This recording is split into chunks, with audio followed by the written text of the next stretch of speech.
So, a huge trend for MTV in the 90s was to do something they called the Unplugged series. So, the Unplugged series was an amazing set of musical performances where the band was totally unplugged from any sound and they were doing some of their best hits in acoustic fashion. We had such bands as Nirvana, Bob Dylan, Jay-Z, 10,000 Maniacs, Mariah Carey, the Roxettes. But one of the bands that I enjoyed more than anything in the Unplugged series was watching the Pearl Jam set.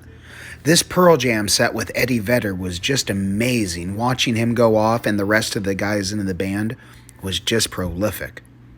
But when we're also talking about it, there was a bunch of other bands on there like Hole. But one of the bands that I remember more than anything was Lynn Staley and Alice in Chains.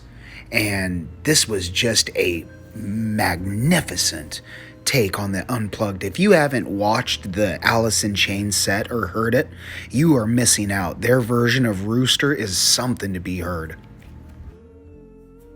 Listening to the songs, there was so much raw emotion in that hour-long set that if you haven't checked it out, you definitely need to look it up on YouTube.